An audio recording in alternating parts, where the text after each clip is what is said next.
Estado de los estados. Todo México desde Quintana Roo en Estado de los estados. Estado de los estados. Bueno, pues aquí estamos en su programa Estado de los Estados y como ya hace algunas semanas estoy aquí ocupando el lugar de Lili Arellano, a quien ya todo mundo añora, y aunque usted no lo crea, yo también, aquí ocupando este lugar que, pues veo, dicen que ya más o menos me está gustando el lugar. Un saludo a todos ustedes a la hora que nos vean, si nos ven en la mañana, porque nos pueden ver a cualquier hora. Buenos días, buenas tardes, buenas noches. Hoy vamos a tener un programa interesante porque vamos a hablar de lo que a usted le interesa. Vamos a hablar de economía, de cuáles son las perspectivas de la economía de nuestro país, cuáles son sus tropiezos, cuáles son sus dudas, cuáles son sus proyecciones. Vamos a hablar con especialistas en la materia, con dos distinguidos economistas, con el maestro José Gilberto Olán Camacho, que es catedrático de esta materia en una universidad, y también con el maestro Hernán Cancheuc, que también es catedrático de economía, y nos acompaña también don Pablo Gutiérrez, que es un distinguido contador muy prestigiado en nuestra ciudad. Él es vicepresidente de Relaciones y Difusión de la Asociación Nacional de Especialistas Fiscales de la Delegación Quintana Roo. Pues son especialistas en la materia, en sus diversos ángulos. Y vamos a comenzar con don Gilberto Olán. Don Gilberto, usted que es economista y que pues observa, estudia la economía de nuestro país, ¿cuál es a su juicio el estado actual en que se encuentra la economía de nuestro país y cuáles considera que son las proyecciones de crecimiento económico en caso de que las haya? Ok, antes que nada, un gusto estar aquí en el programa, damos la bienvenida a todo el público. Y sí, efectivamente, el tema central es las perspectivas económicas, Así decir, es. cuál es lo que se avisora para el próximo año en nuestro país. Bueno, ya entrando en contexto de lo que es la economía, recordemos que básicamente, bueno, el principal indicador de crecimiento y desarrollo de un país es a través del Producto Interno Bruto. Básicamente el termómetro que mide... El Producto Interno Bruto. Sí, así es, el PIB. El Producto Interno Bruto es el principal indicador ¿Qué es económico. el PIB? El PIB significa Producto Interno Bruto, no el de que se comió aquí la semana pasada con motivo del Día de Muertos, que también se llama. Que también es muy bueno, Sí. sin embargo, no Sí. no es. Efectivamente, ese es el principal indicador por excelencia desde el punto de vista macroeconómico y mide el crecimiento económico del país, que al final del día en su momento simplemente mide el crecimiento de la producción. Efectivamente, bueno, como sabemos, bueno, a principios del año, bueno, tenemos, desde el 1 de diciembre del año pasado, tenemos un cambio de estafeta, un nuevo gobierno, y siempre se da ese nerviosismo en relación a cómo nos puede ir el próximo año, en este caso el 2019, como todo cambio, ¿no? Pues sí, estamos culminando el 19. Lo que nos interesa, ya sabemos cómo estamos terminando, ¿no?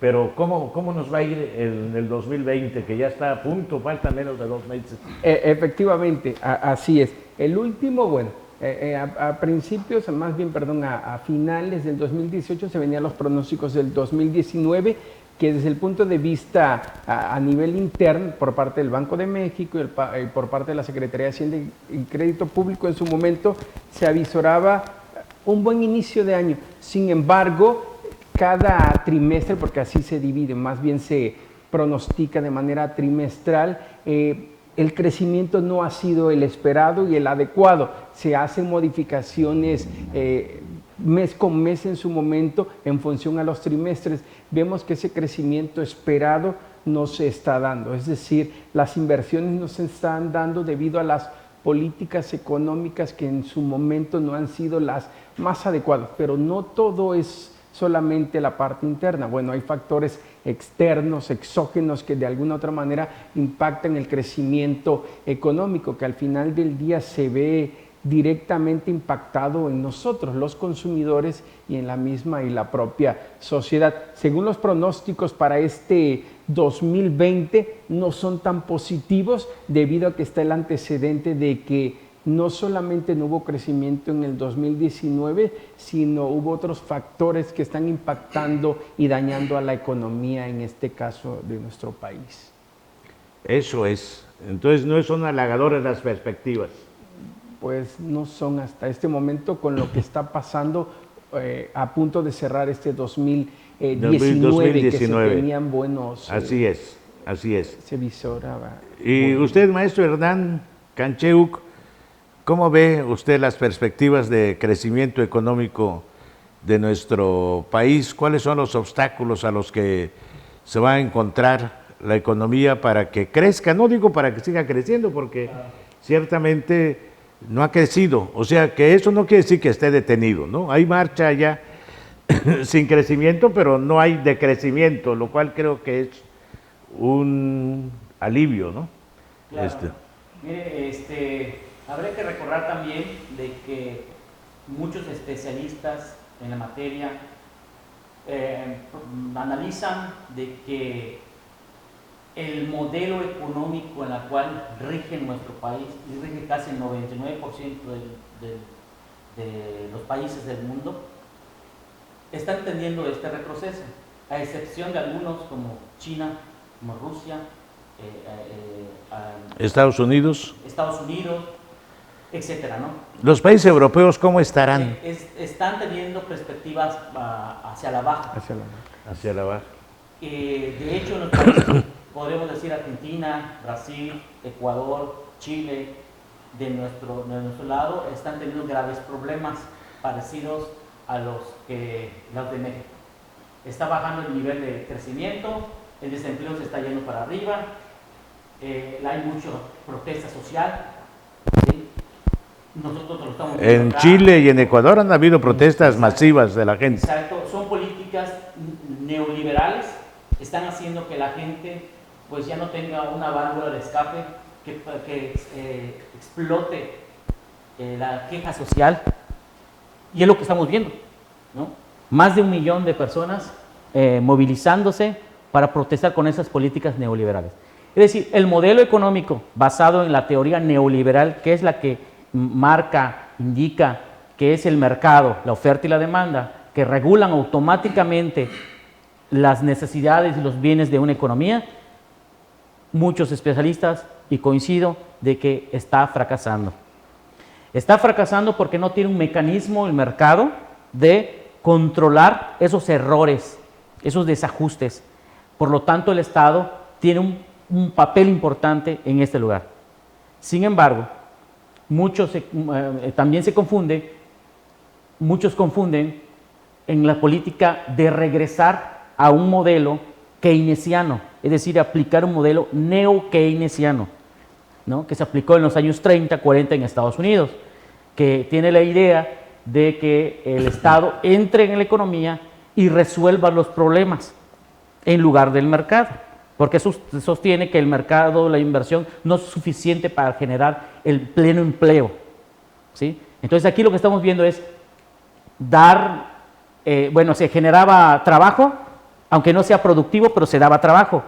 Lo que generó en aquel entonces es que la gente pudo tener una capacidad de compra, alteró la demanda agregada, lo que le llamamos nosotros los economistas la demanda agregada, ¿sí? Genera una mayor compra de lo que se puede producir, y entonces genera mayor inversión y mayor producción, y eso desarrolla la economía, lo que pasó con Estados Unidos. Sin embargo, en nuestro país no se están generando empleos, simplemente se está cediendo dinero a través de tarjetas, ¿sí? sin generación de bienes y servicios que se puedan vender en el mercado. Es importante, a su juicio, este dinero que se da a los jóvenes, a los adultos mayores. Este dinero servirá para reactivar el mercado interno. Bueno, te diré, hay estudios y evidencia empírica, histórica, de que esos programas asistencialistas no han funcionado en nuestro país. Desde el año de la economía neoliberal se han tenido programas diferentes nombres, pero no han tenido un impacto de crecimiento en nuestra economía. Simplemente hoy que vemos que la gente consume principalmente en transporte, en bebidas, en cigarros, ¿sí? Y en otras cosas. ¿Los chavos en qué gastan? ¿Sí? Gastan en transporte, gastan en bebidas, que pueden edulcorantes, bebidas azucaradas, embotelladas, sabritas, etcétera, ¿no? Estos gastos se van a generar y van a trasladarse hacia la empresa que produce, ¿sí? Entonces, esa lana, ese dinerito se va en las bolsas de las grandes empresas, es decir, la empresa se sigue enriqueciendo porque tiene la capacidad productiva, pero sin generar más empleo. Sí, no se gasta en tomate, en cebolla, en ajos. No se gasta en producción. En producción. No hay un programa que diga, los jóvenes vamos a ser productivos, vamos a generar bienes y servicios, producir nuestros propios alimentos. Un dato, los mexicanos estamos comprando el 50% del maíz que comemos diario. Del 60-70% compramos las gasolinas y los aceites. Compramos huevo, el 40% del huevo que comemos los mexicanos lo traemos de Estados Unidos. La leche, el 40% de la leche lo traemos de Estados Unidos, principalmente de polvo. Es decir, estamos trayendo diferentes productos que nosotros no somos capaces de producir, porque no generamos esa oferta al mercado, no generamos ese valor que se suma al Producto Interno Bruto que hablaba el maestro, que es el indicador que mide la riqueza de un país. Somos la 14ª economía del mundo. De todos los países somos la 14ª economía más fuerte del planeta. Pero somos el país donde tiene más miseria. 70-80% de los mexicanos viven con algún tipo de pobreza. No les alcanza para vivir, ¿sí? Entonces, a los muchachos que no trabajan ni estudian. ¿Y las perspectivas del próximo año, cómo las ves, maestro? Pues las perspectivas no las doy yo, las dan las instituciones nacionales e internacionales. Algunas más. El Banco de México, las calificadoras. Exacto. En fin. ¿Y cuáles son estas perspectivas que dan? En este tercer trimestre, que es de julio a septiembre, el crecimiento del PIB estuvo en 0.4. Estaba proyectado crecer del 1 y se desplomó a 0.4%. Esto principalmente datos del Banco de México, porque el sector industrial, ¿sí?, se redujo 1.8% y el sector servicios no creció nada. Es la segunda vez que el sector servicios no crece. Y esto está llevando a que muchas instituciones internacionales como Bloomberg planteen que el próximo trimestre crezcamos 0. Y si bien nos va, según calificadoras, está proyectado crecer al 0.5%. Si contrarrestamos nosotros el presupuesto planteado para el próximo 2020, ¿sí?, en los ingresos se plantea 5.1 billones de pesos ejercer, sí, que ingresen por vía de la política fiscal de Secretaría de Hacienda y Crédito Público. Y los egresos, ¿sí?, que es el gasto público y el gasto corriente, se calculan en 6.1 billones. Es decir, que hay 600 mil millones de pesos que hay un déficit, hace falta. ¿Y eso se tendrá que pedir créditos? ¿O? Se tendría que pedir préstamos. Entonces, es un panorama no muy halagador, también coincide con la del maestro José Gilberto Olán.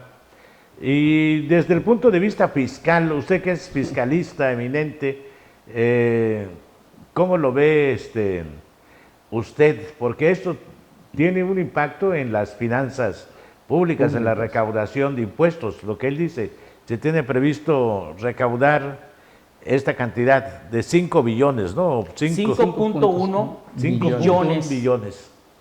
Y lo que se tiene planeado gastar es más. 6.1. Entonces hay un déficit allá. A lo mejor piensan que puede subir el precio del petróleo, no sé, o...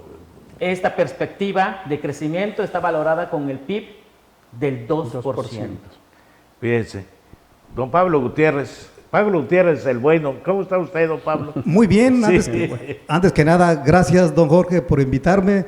Saludo con gusto también a los compañeros, aquí a los maestros economistas, Sí. y también a los televidentes o a los que nos escuchen, un saludo para todos. Sin lugar a dudas que los conceptos que han vertido aquí los maestros son acertados y es la realidad. Desde el año pasado se arranca un gobierno contra todos los pronósticos, donde pues el modelo económico que habían experimentado los gobiernos anteriores, pues es como un golpe al corazón. Ellos en la percepción dicen, este gobierno es un fracaso porque su tendencia es socialista. Y lo que dice este gobierno… O de izquierda. O de izquierda, vamos a redistribuir la riqueza. No puede ser que tengamos un país con arriba de 50, 60 millones de mexicanos con tipo de pobreza como lo han mencionado, o algunos en pobreza extrema. Entonces lo que él dice, vamos a redistribuir. No se vale concentrar el dinero en pocas manos y dejar que siga aumentando esa pobreza.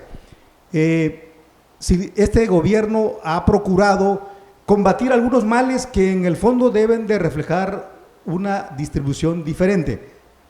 Combate la corrupción y la impunidad, y ya hemos visto algunos factores que han dado y se ha tenido el valor para atacarlos, y decimos guachicoleo, decimos algunos personajes de la política que están llamados a hacer cuentas, pero también tenemos que entender que ha establecido una serie de modificaciones, y esas modificaciones tienden a combatir esto precisamente, y por allá vemos la ley de extinción de dominio, la ley contra delincuencia organizada, la ley contra factureros. Todo esto tiene que ser en conjunto para fortalecer los ingresos tributarios.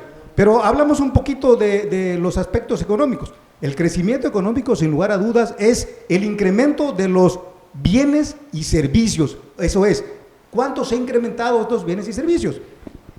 La Secretaría de Hacienda tiene que presentar informes trimestrales que se llaman informes de gestión, y en esos tienen que decir cómo se ha venido comportando el crecimiento económico, la inflación, el peso frente al dólar y diversos factores. Y dice, primer trimestre de 2019, no solo no crecimos, sino bajamos 0.017%. Y las calificadoras nacionales y en extranjeros vienen haciendo unos pronósticos catastróficos. Sin embargo, sorpresa, para el segundo trimestre, abril, junio, ya tuvimos, no solo no decrecimos, sino crecimos 0.01%. Eso se vio como un verdadero respiro, y ya se tiene el informe del tercer trimestre. En este informe de gestión, ya lo mencionaron aquí los maestros, 0.4%. Y dice el secretario de Hacienda, que es un economista muy brillante, dice, nuestra expectativa de cierre de año, y esa es la realidad, para el señor secretario, dice, vamos a crecer entre 0.6 y 1.2.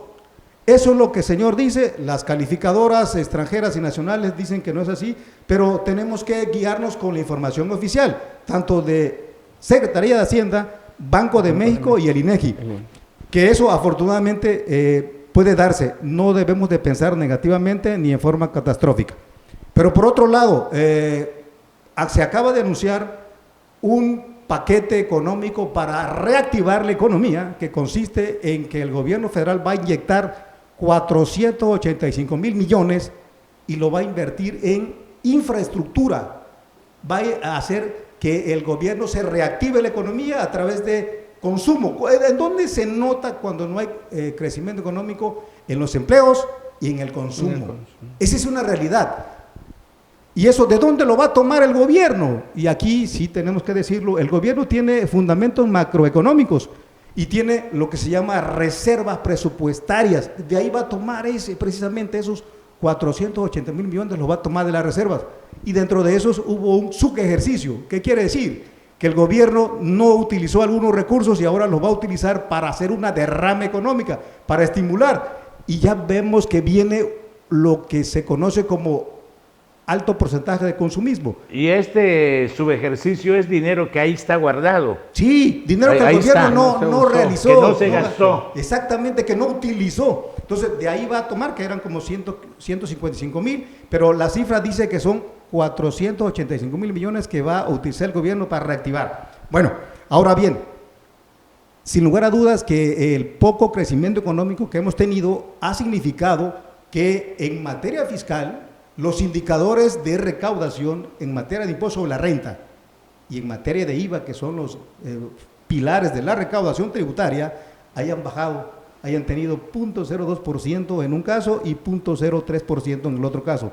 Sin embargo, la recaudación global, y esto hay que decirlo con sus palabras, la recaudación global ha subido. ¿Pero por qué ha subido si en estos dos pilares ha bajado? Porque tenemos el impuesto especial sobre producción y servicios, que se va directamente a las bebidas azucaradas, a las que tienen alto contenido calórico. ¿Y qué creen? Que ahí se subió. La gente no importa si me va a engordar o me va a aumentar el azúcar. Yo me como mi sabrita y me tomo mi refresco. Entonces, ahí aumentó y en comparación, en manera global, la recaudación de impuestos ha subido. Pero no solo eso ha subido, también ha subido los actos de fiscalización tendientes a combatir frontalmente la evasión y la elusión fiscal. Este combate a las factureras, la nueva ley esta que las penaliza muy fuerte, ¿aumentará la recaudación fiscal, don Pablo? Por supuesto. Ahí va el comentario. El SAT no está trabajando solo como antes lo venía haciendo. Es más, la coordinación entre las autoridades fiscalizadoras ha venido en aumento. Antes trabajaba el SAT solito o trabajaba el gobierno del Estado a través del convenio de colaboración y dejaba al Seguro Social y al Infonavit separadito. Ahora no. La información que tiene el SAT la comparte con el Seguro Social, con el Infonavit y con el gobierno del Estado. Un ejemplo, pago de salarios. En materia de pago de salarios se tiene que hacer una retención del impuesto sobre la renta que le corresponde al SAT. Tiene que ver el Seguro Social si está bien declarado, tiene que ver el Infonavit por las aportaciones y el gobierno del Estado por el impuesto sobre nómina. Esa coordinación ha dado un excelente resultado, pero a nivel federal su pregunta es valiosísima. ¿Va a aumentar con el combate a las factureras? Por supuesto, porque no está trabajando solo el SAT, ahora es SAT, Unidad de Inteligencia Financiera, que está revisando todo el movimiento financiero de las empresas, y ahora se agrega la Procuraduría Fiscal de la Federación. Y además esta otra medida de que ya no se van a condonar impuestos, no se va a perdonar a grandes contribuyentes, que no sé cuántos miles de millones de pesos se condonaron a grandes contribuyentes, es decir, que lo dejaron de pagar. Usted está tocando unos temas que son una chulada y además son temas para explicarlo con mucho espacio. Le comento nada más rapidito en ese entonces. ¿Qué le parece si vamos a una pausa y luego nos lo comenta con mayor amplitud? Me gusta eso. Está bien, para que tenga tiempo de... Eso es una maravilla. Con gusto, don Jorge. Vamos a una breve pausa, no se vaya. Estado de los estados.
Quintana Roo vive. Las cosas que queremos. Los proyectos que empiezan. Las ilusiones concretadas necesitan una asesoría legal y una base concreta. Notaría 64. Respaldamos tus actos legalmente.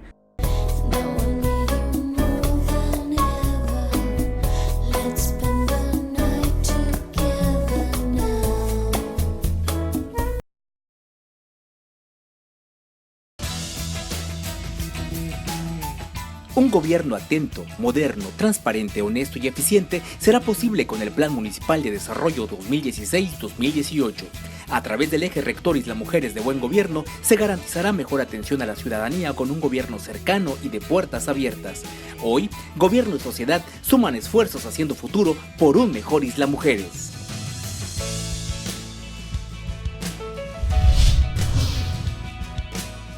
Vivir intensamente tiene un gran significado. En Hospital Americano tenemos más de 20 años en Cancún y con un excelente servicio médico. Área de urgencias, radiología y laboratorio las 24 horas. Visítanos en Retorno Viento 15 Supermanzana 4, teléfono 287-8022 al 29. En Hospital Americano, cuidamos lo más importante de tu familia.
Bueno, regresamos con don Pablo Gutiérrez, que nos iba a ampliar este tema de las factureras, de la condonación de impuestos y su impacto en el fisco, en la recaudación.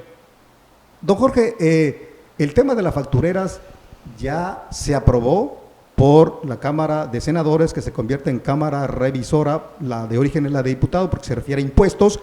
Ya aprobó la famosa ley de que va a establecer prisión preventiva oficiosa para esas facturadoras. ¿Y qué cree? Ya estableció clasificación de contribuyentes. A ver, ¿cómo está eso? Platícamelo. Sí, clasifica en delincuentes peligrosos. Órale, ¿cómo está eso? Y esos delincuentes peligrosos los divide en dos partes. Los que hacen uso de documentos falsos, amortizan pérdidas fiscales indebidas, presentan datos falsos para obtener devoluciones y compensaciones, y les dice: a ustedes que tienen esa conducta son contribuyentes defraudadores peligrosos. Cuando la evasión o la defraudación rebase 7.8 millones, que me parece que lo dejaron muy alto, es prisión preventiva oficiosa, es decir, vas a la cárcel. Y el otro grupo dentro de esta clasificación son las factureras, que ahí la están considerando como la ley que se aprobó, delincuencia organizada, que son 3 o más personas físicas o morales que se reúnan con el único ánimo de defraudar al fisco. Y entre esas factureras son las que expiden facturas y no tienen la infraestructura, y no tienen ni el personal ni las posibilidades para dar un servicio. Mandan a hacer sus facturas. Nada más una computadora y todo para… Hacen su factura y se la venden a cualquier postor. Entonces, para ellos va a ser la pena de prisión preventiva siempre y cuando omitan 7.8 millones de pesos al año. Ese es el primer rubro. El segundo rubro son aquellos contribuyentes que dice el SAT, son omisores o defraudadores básicos. Son los que no llegan a ese monto, en cualquiera, dice, en cualquiera. Pero ahí no va a haber prisión preventiva, sino lo que va a hacer es, vamos a iniciar el procedimiento de revisión. Si detectamos que hay esa conducta, bueno, cuando ya se determine, tendrá que haber una querella. Y el tercer grupo, así lo dice, son los contribuyentes comunes, son el que se le pasó por alto presentar una declaración, o que le gustó que presentar una facturita y compró una facturita para salir del paso. Eso le dice el fisco, son comunes, no pasa nada, eso ni te va a hacer pena corporal. Bueno, pero todo esto… Pero sí que paguen, te van a exhortar a que cumplas. El hecho de que no se le finque una responsabilidad penal no significa que le van a perdonar esa factura se la van a rechazar y va a tener que pagar el impuesto sobre la renta y pagar el IVA. Esto va a aumentar la recaudación, ya se tiene una recaudación importante derivado de esto, y sobre todo porque la autoridad está trabajando muy fuertemente en la evolución de la cuestión financiera, y está trabajando la unidad de inteligencia financiera que está a cargo de un personaje que es muy fuerte. Bueno, pero eso va a aumentar. Y el otro que va a aumentar es la eliminación de la condonación de impuestos. Déjenme comentarle que este es un tema apasionante. 18 años, por lo menos es el estudio que presenta el SAT, en los últimos 18 años se dieron condonaciones por 400.902 millones, una cantidad altísima. Y esto pudiéramos decir, bueno, ¿tendría algún fundamento? Sí había fundamento, no podemos negarlo, pero ese fundamento no cumplía el objetivo. ¿Cuál es el objetivo de una condonación? Es proteger una zona económica específica o cuando haya un desastre natural. Por ejemplo, aquí hemos tenido huracanes. Entonces, hay una facultad del Ejecutivo para condonar eso. Y ahora, ¿qué pasó con esos?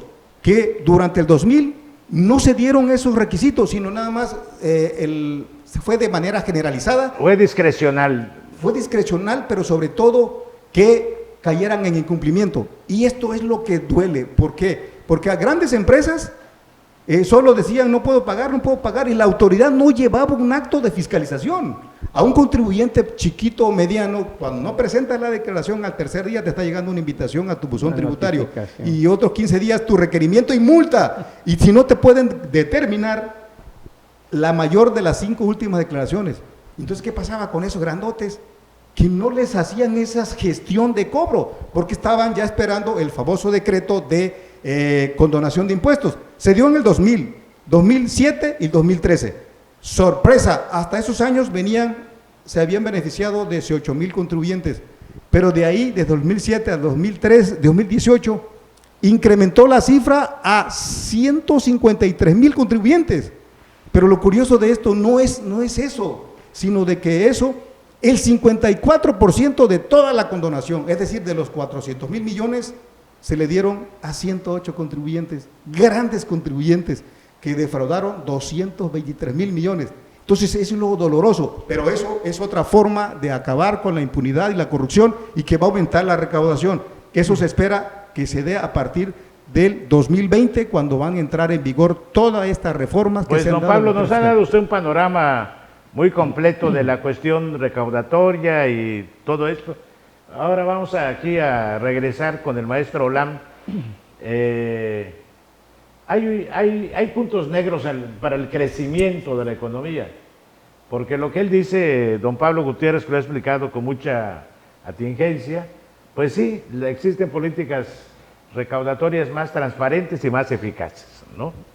Pero la economía global del país, o sea, las inversiones, impactará en el crecimiento del país estas cuatro grandes obras de infraestructura que tiene planeado el Estado, hablando de la inversión del Estado, que es el nuevo aeropuerto de Santa Lucía, Felipe Ángeles, el Tren Maya, que va a abarcar, pues, cuando menos 4 estados del sureste, una partecita de Chiapas, porque Palenque pertenece a Chiapas, pero va a llegar hasta Tabasco también, Campeche, Quintana Roo y Yucatán, los 3 estados de la península, y Tabasco y Chiapas, 5 estados, pues un poco a Chiapas y un poco a Tabasco. El Tren Maya. Está el otro proyecto que a mi juicio es muy importante y poco se ha hablado de él, el Tren Transísmico, que de Salina Cruz hasta Coatzacoalcos va a unir a a la cintura de México, ¿no? Con que es el Pacífico, con el Golfo de México, con el Atlántico. Esta es una obra importantísima. ¿No? Entonces estamos hablando del aeropuerto, de los 2 proyectos de ferrocarril transísmico y Riviera Maya, y existe el de la refinería de Dos Bocas, y existe otro proyecto que dicen que ya está en marcha, que es el de Sembrando Futuro, creo que se llama, donde le están dando empleo a mucha gente para sembrar árboles, efectivamente, ya sea frutales o maderables, ¿no? ¿Impactará esto en la economía, estas grandes obras de inversión pública? Sí, así es. De hecho, bueno, eso tiene que ver con la parte de las finanzas Públicas, efectivamente. Uno de los principales también indicadores de crecimiento y desarrollo económico es el área de la construcción. Recordemos aquí cuando se estaba construyendo Cancún, la Riviera Maya y demás, hubo muchísimas inversiones y por consiguiente el empleo se disparó. Grandes ciudades crecieron de la nada, como por ejemplo Playa del Carmen. O sea, es considerada de hecho la ciudad con mayor crecimiento a nivel Latinoamérica y todo eso fue debido a las inversiones que se hicieron aquí. Es decir, el poder desarrollar un polo turístico que en su momento, en la década de los 70, bueno, visionarios y demás, quisieran o no, vinieron e invirtieron y creyeron en este proyecto. De ese tamaño estamos hablando, por así decirlo, este tipo de proyectos que en su momento se pretende llevar a cabo. Efectivamente, algunos son estratégicos. Hay que ver cuál es el impacto positivo porque son proyectos a largo plazo. Es decir, al final del gobierno es muy probable que no se terminen, pero sin embargo el impacto va a ser para la sociedad. Algunos de alguna u otra manera, efectivamente, todos van a beneficiar. Al fin del día, siempre las inversiones benefician. Pero hace rato bien comentaba, bueno, el contador y el maestro Hernán, puntos importantes en relación a la recaudación. Es decir, eso va de la mano con el presupuesto. Y efectivamente mencionaba el contador el problema que se está presentando en relación a que dos de los pilares más importantes en cuanto a lo que es la recaudación fiscal, que es el IVA, el impuesto al valor agregado, que grava el consumo al final del día, y en su momento el otro que grava el ingreso. En especial, estos dos están teniendo alertas negativas porque están disminuyendo, pero eso tiene que ver directamente con la inversión, porque al final del día, como hace rato bien decía el maestro, el consumo está disminuyendo, por lo tanto, al haber menos consumo hay menos recaudación vía impuestos, vía el IVA, ¿no? Al haber menos inversiones hay menos producción, por lo tanto, va directamente al ingreso, al haber menos empleo y al haber menos inversiones. Efectivamente, esto va a beneficiar muchísimo, sin embargo, hay que ver cuál es el otro impacto negativo que pueda tener. Puede tener un impacto social y también un impacto ecológico, porque al final del día estas obras de infraestructura impactan de manera negativa el medio ambiente, y al final del día el medio ambiente, pues al fin del día es donde vivimos y en donde nos desarrollamos. Efectivamente, es muy probable que esto reactivará la economía, pero hay que ver cuál es el costo final que va a tener para la misma y propia economía y para la misma propia sociedad. Siempre se han tenido, todos los gobiernos en su momento han impactado con proyectos de alguna otra manera, pero al final del día nos hemos dado cuenta que no han beneficiado tanto o en su momento lo que se esperaba. Pero aquí lo que debemos de darnos cuenta también es que al final del día un gobierno tiene que sacar una bandera y decir yo hice esto. Es decir, sí, impactó. Y respecto al impacto medioambiental, yo creo, mi opinión muy particular, es que se ha exagerado y deformado este tema, porque el ferrocarril en sí es el medio de transporte menos contaminante que hay en la actualidad y el menos peligroso. Vemos en nuestras carreteras circular miles de vehículos que contaminan y que consumen mucha gasolina, muchísimo y peligroso. Nuestras carreteras, por el volumen que tienen, se han convertido en vehículos, en carreteras muy peligrosas, con vehículos muy grandes que transportan combustible, materiales de construcción y el daño que le ocasionan a las propias carreteras, que tienen que ser reparadas de manera constante. Sí. Entonces, mucho de esta carga, yo creo que se va a transportar a través de ferrocarril. Sí, efectivamente es entonces probable. dejará de tener este impacto en el transporte carretero, menor consumo de combustible, menor peligro en las carreteras, y el ferrocarril Maya, me explicaban, va a ir en zonas que ya tienen ya derechos de vía, o sea, no van a devastar la selva, van a ir junto a la carretera, ¿no? Que ya está, ya hay derecho de vía, ahí ya autorizado para las propias carreteras, y van a ir allí, en fin. Pero es que se han cometido muchos crímenes en nombre del medio ambiente. Así es, que no ya. se han beneficiado. Vemos aquí en Tajamar, por ejemplo, ¿no? O Es un sea, proyecto que ahí está ya grande. abandonado y Efectivamente, no se aquí- continuó. Así es. Bueno, en fin, pero ese es otro tema. Maestro Cancheuc, ¿cuál es su opinión respecto a estos Claro. interesantes temas que estamos abordando? Sí, comentamos hace rato que, bueno, que sí se está proyectando tener un déficit de más o menos 600 mil millones de pesos. Que a lo mejor se puede Que compensar si con dividimos, este déficit se podría, que iba. si lo vemos en datos Sí. más exactos, por ejemplo, si dividimos ese déficit entre que la población a final de cuentas va a pagar, lo dividimos entre el número de habitantes de México, que son 119 millones, 119 millones. Pon le tocaría- 120. 120, le tocarían aproximadamente a cada mexicano 5 pesos. O sea, cada mexicano se endeudaría con 5 pesos. Y si lo vemos con la erogación que va a hacer el gobierno, que va a gastar en su precio de egresos, que son aproximadamente 800 mil millones de pesos, y lo dividimos entre cada uno de los habitantes de México, les tocará aproximadamente 7. 7 O sea, pesos. le beneficiará en 7 a cada mexicano, pero si le restamos lo que va a pagar por la deuda, solamente le quedarían 2 pesos. Claro. 2 pesos el impacto que tiene el gobierno, su política del gobierno fiscal en cada mexicano.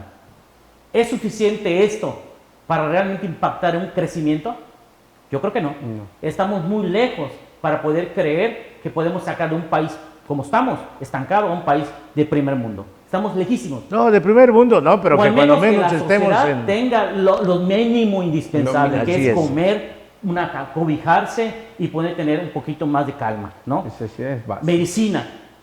Es en este punto donde entran los componentes o de la política económica, de la autoridad fiscal, de la política monetaria o la política fiscal.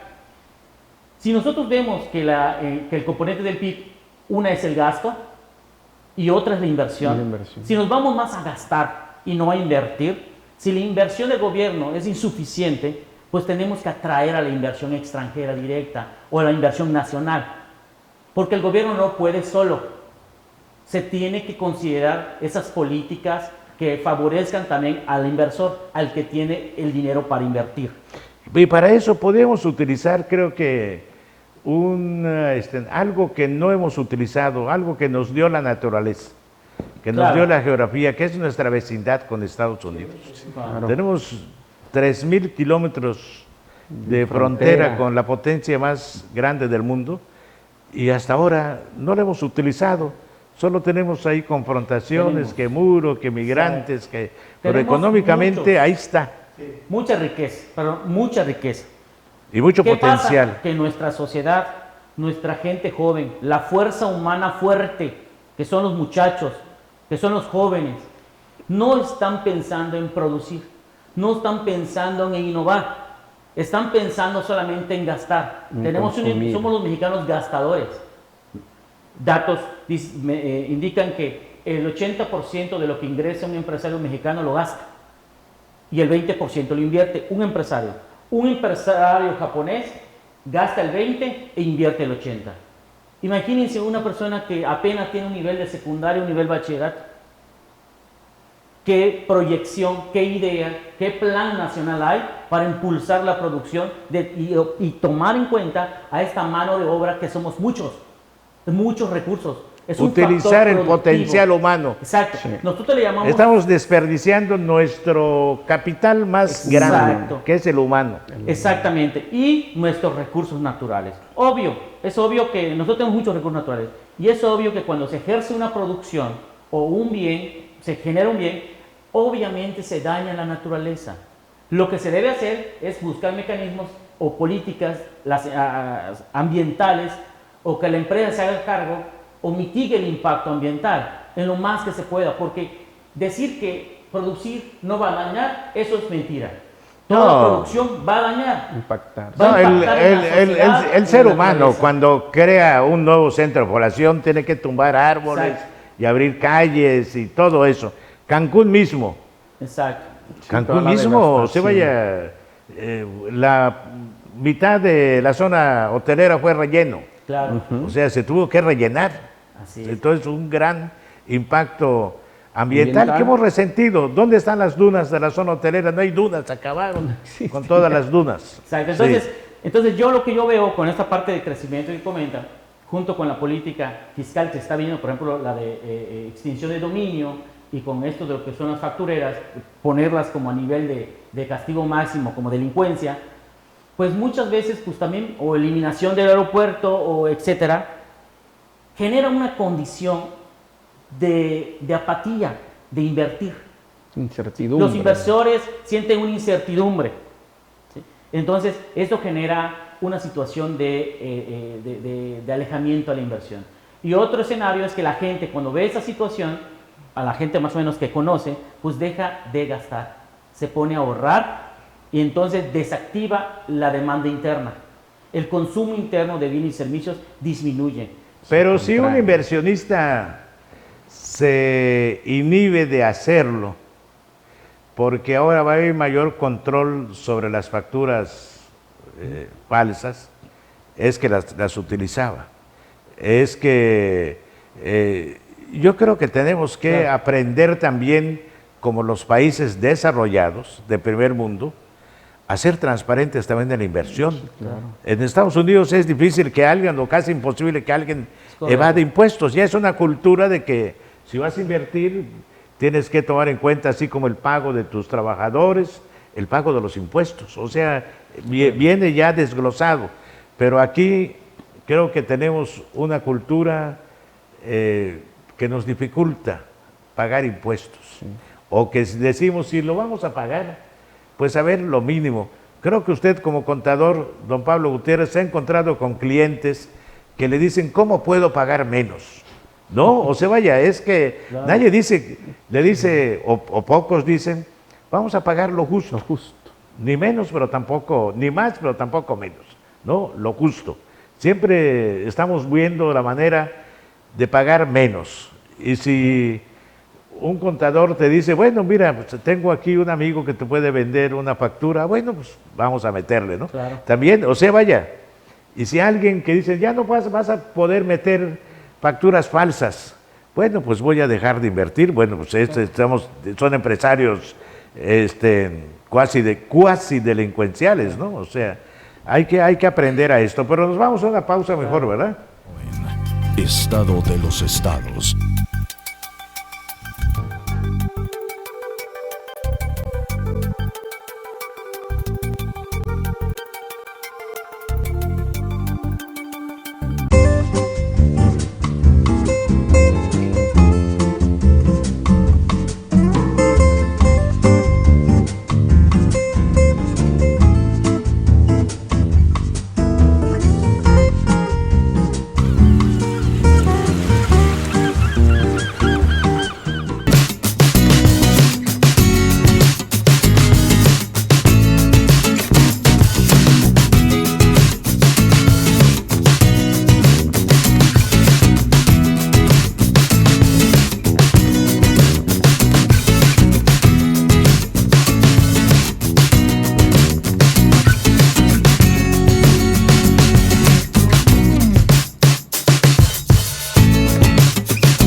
I've got you. Bueno, ya estamos ya de regreso, de vuelta en su programa Estado de los Estados, y estamos hablando de este tema muy importante. ¿Por qué? Porque usted dirá, están hablando de economía global, de Producto Interno Bruto, pero no, estamos hablando de cuestiones que le impactan a usted en el bolsillo, que le impactan a usted en la mesa. Si la economía va mal, la economía global va mal, pues le va a impactar en su alimentación, en su salud, en el bolsillo y quizás hasta en el trabajo, al no haber más fuentes de trabajo, o al haber fuentes de trabajo que se van a ver, que se pudieran ver obligadas a cerrar. Todo esto nos impacta y nos interesa saber, por eso estamos hablando con especialistas en la materia, 2 economistas y un contador. Don Pablo Gutiérrez, tiene usted la palabra. Gracias, don Jorge. Vemos el país con una alta incertidumbre, con una alta, digamos, preocupación. Hay que verlo con el lado objetivo. Con responsabilidad. Con responsabilidad. Sin embargo, para las calificadoras nacionales y extranjeras que pronosticaban una catástrofe, no se ha dado. Y tenemos que verlo positivamente, no se ha dado. Al contrario, las cifras, aunque lentas, pero ahí van. No hay una recesión, ni recesión técnica, que es otro concepto. No hay sí hay un estancamiento, pero no vamos a tener una recesión. Y eso vamos a esperar que se dé al fin de año. Pero tenemos otras fortalezas. México tiene una moneda que en un país emergente como México… Que a pesar de todo está fuerte. Está fuerte. Y otro tanto que no han tocado, pero que es importante tocar, la inflación. Eso era Creo que la inflación está de alguna manera controlada por el Banco de México. Creo que esa es una virtud que le han dado al Banco de México al ser autónomo, ¿no? Un organismo autónomo. Sin lugar a dudas, la inflación se ha mantenido un 3%, 3.4%, pero ahí va, y yo creo que ahí se van a cumplir las expectativas del Banco de México y el pronóstico en criterios de política económica de la Secretaría de Hacienda, que elabora en su presupuesto de criterios generales. Y el dólar pues no ha ganado tanto terreno con la moneda mexicana, que es un país emergente, o sea, llegó a estar a más de 20 pesos, ahora está en 18, 19, bueno, 18 y pico. Esos son indicadores positivos, pero si hablamos de estancamiento económico o bajo crecimiento, que sería la palabra correcta, tenemos que verlo en 3 rangos o en 3 lugares. Primero, el estado de Quintana Roo, que ha generado empleos, tiene un incremento en inversión extranjera positiva en generación de empleo. Estamos en 3er y 4er lugar a nivel nacional.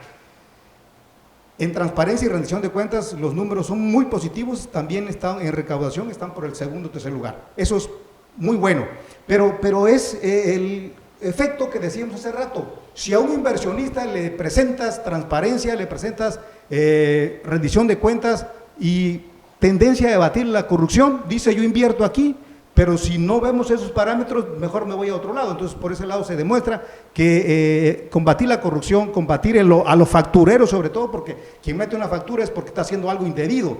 Aquí lo correcto es aprovechar las ventajas que me marca la ley, y para eso pues hay que estudiar, hay que certificarse, hay que colegiarse, porque no engañamos a nadie. Las empresas tienen un margen de utilidad, y el que presenta una factura o algo es porque está haciendo algo indebido, está cometiendo algún acto que pudiera considerarse de corrupción. Explico. Si hace un trato con una entidad del gobierno, le dice, factúrame 10 kilos cuando el producto vale 5, entonces tiene un diferencial de 5, ¿qué hace? Pues lo más fácil, meter factura. Pero la autoridad dice, no, espérate, si tú te dedicas a la construcción, tienes un 15 o 20% de utilidad, quítale los indirectos y vas a pagar cualquier cosa. Entonces, la mentalidad del empresario tiene que ser trabajar eficientemente para aumentar sus ingresos, hacer una proyección que le genere más ingresos para poder tener una planta laboral a gusto y como consecuencia, si hay algo que pagar, aprovechando todas las ventajas de la ley, que se pague. Bueno, eso por un lado. Pero por otro lado, decíamos que a nivel estatal hay una buena perspectiva, se tiene que ver en ese lugar. Y nacionalmente, realmente con los indicadores que nos están dando, y en mi opinión yo creo que con la inyección que le van a meter a la economía vamos a cerrar el año, si no al 1.2 como se estima, pero ya estaríamos cercano al 1%, que para mí no sería catastrófico en el primer año completo de un nuevo gobierno. El año que viene yo creo que debe aumentar. Pero el otro ámbito es el ámbito internacional o el ámbito mundial. Hay indicadores que dicen que a nivel mundial no hay crecimiento económico o hay crecimiento cero, y lo vemos con los gigantes, con Alemania, con Francia, donde te están casi regalando el dinero para que inviertas y se están invirtiendo en instrumentos financieros de corto plazo y de máxima seguridad. Y no hay posibilidad que esos capitales vengan a México. Pues ya en el caso del Tren Maya están diciendo, oye, a mí me interesa los japoneses, los chinos, o sea, ¿por qué? Porque están viendo la transformación que está teniendo el país. Si vieran que sigue siendo la corrupción extravagante que había, pues yo creo que se desaniman. Pero no, sin embargo, esos factores tenemos que verlo, que no es México no es Quintana Roo el que tiene poco crecimiento económico, sino es una tendencia a nivel mundial. Las economías tienen un ciclo, a veces están florecientes o época de oro, pero luego tienen que bajar. Hay una cosa que yo no me explico, no sé si ustedes tengan una explicación. Hay un país de América Latina grande, es territorialmente más grande que México, tiene más ventajas que México en cuanto a infraestructura, a orografía, la calidad de sus tierras, que es Argentina. Tiene grandes ríos, no tiene las grandes serranías que tiene México, que nos cruza la Sierra Madre, la oriental y occidental. Tenemos zonas semidesérticas y desérticas. Tenemos selva, que es difícil trabajar en la selva, o sea, la agricultura, la ganadería, en fin. Y Argentina tiene agua, tiene tierra, y está pasando por una crisis brutal. Su moneda se ha caído hacia los suelos, el desempleo, la miseria. Y yo digo, bueno, como ustedes también dirán, pues estamos, cuando menos algo se está haciendo en el país que no está tan mal, porque vemos a Chile, por ejemplo, se elogió mucho el modelo económico chileno, y ahora vemos que se viene para abajo. Ecuador, un país también fuerte, no muy poblado, y está cayéndose.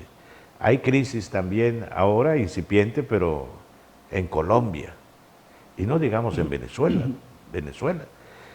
Y México ahí va, o sea, pegado a la pared, ciertamente, ¿no? No podemos cantar victoria, ni alzar las banderas ahí de... Las campanas al aire. Las campanas al aire, ¿no? Pero ahí vamos, aguantando, ¿no? Yo creo que vivimos un entorno, esto lo digo porque para ejemplificar lo que ustedes dicen, vivimos en un entorno muy complejo y muy difícil. Así es, muy complicado. Maestro, hola. Efectivamente, todo lo que mencionan es importantísimo. El contador mencionaba puntos finos que miden el panorama macroeconómico de un país, que efectivamente tenemos una moneda no tan sólida, sin embargo, se ha logrado apreciar con respecto al dólar. Eso habla de cierta certidumbre en cuanto a inversiones, es decir, inversión extranjera directa. Otro punto igual, que eso sí es un reconocimiento no solamente del actual gobierno, sino los últimos 20 años, que una inflación se ha mantenido a niveles de un solo dígito, no sobrepasan en ningún momento los 5 puntos porcentuales. No. Y eso es, de alguna u otra manera, impacta de manera positiva al consumo, es decir, no nos pega tan fuerte directamente en el bolsillo, porque al final del día la inflación pega directamente al bolsillo, es decir, al ingreso de las personas, y obviamente también las políticas, de alguna u otra manera, críticas o no, las políticas han intentado o pretenden beneficiar a las clases más desprotegidas.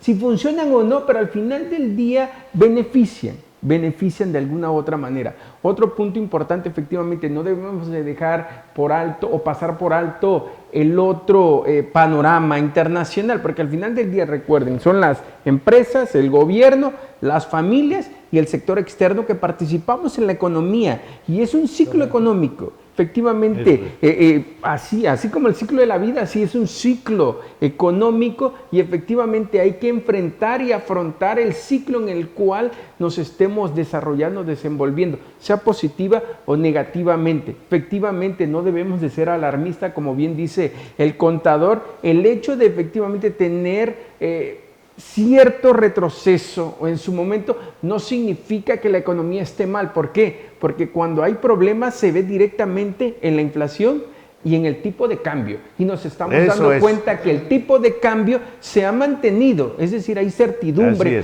hay certeza en la economía, y también la inflación se ha mantenido. Si no fuese lo contrario, si hubiese recesión, los precios se elevan, básicamente el peso, bueno, en este caso ya no se aprecia o se deprecia, sino se devalúa, o en este caso pierde valor y las importaciones, bueno, se suben al cielo y en su momento impacta en la inversión. ¿Por qué? Porque recuerden que un gran porcentaje de la inversión, o más bien de la producción, es con productos importados, es decir, lo que compramos del exterior. Y efectivamente, como bien lo mencionábamos, nuestro vecino incómodo, o como lo querramos ver, pues es el principal socio comercial de México, como querramos o no, y así efectivamente nos tiene que beneficiar, porque más del 80-90% de las exportaciones vienen a parar ¿a dónde? A él, es el principal socio comercial, y por ende siempre en su momento lo va a hacer con una nueva renegociación del TLC en su momento, pero al final del día Canadá y Estados Unidos siempre van a ser el principal socio comercial. Y otro punto importante, que efectivamente en Europa, en especial la economía más importante, que es Alemania, está sufriendo una recesión técnica, y está sufriendo una deflación. Todo lo contrario a la inflación, es decir, los precios están bajando, las inversiones ya no están fluyendo, porque así es un ciclo, y en su momento es donde tienes que ver hacia el exterior. Bueno, si ya aquí ya no hay crecimiento, bueno, vamos a ver cómo empresarios podemos invertir, y efectivamente muchos países, muchos inversionistas tienen la vista puesta en México en relación a este tipo de proyectos que son de gran envergadura, son de gran magnitud y que pueden beneficiar e impactar a nuestro país. Chava Flores es un gran compositor mexicano popular, no sé si lo conozcan, si no lo conocen, escúchenlo. Él decía que la diferencia entre inflación y deflación. Dice que deflación es cuando un huevo cuesta $1, e inflación es cuando $1 cuesta un huevo. Sí, es correcto. Es correcto, sí. Maestro Canché, Sí. una opinión sobre esto. Ya estamos a punto de terminar y se puso caliente el tema, porque estamos llegando a la síntesis. Así es. Claro, mire, aquí nosotros sabemos que pues la inversión es importante, ¿no? Y vemos que el Estado por sí solo no lo va a poder hacer, ¿no? Pero debe canalizar el gasto a la inversión. Lo último que sucedió es que se eliminó en lo que es el ramo 23 de los municipios de los estados, que estaba dirigido para generar obra. ¿Sí? Es diferente canjear ese ramo o esas acciones o proyectos que se realizaban en obra, infraestructura, donde se generaba bienes, se ocupaba a la gente y se le pagaba por su trabajo, a cambiarlos por un gasto simplemente por transferencia directa de moneda, de dinero. ¿Sí? Entonces eso no pinta bien. Aquí en economía no se puede experimentar como en química o en la física, que se puede hacer en un laboratorio.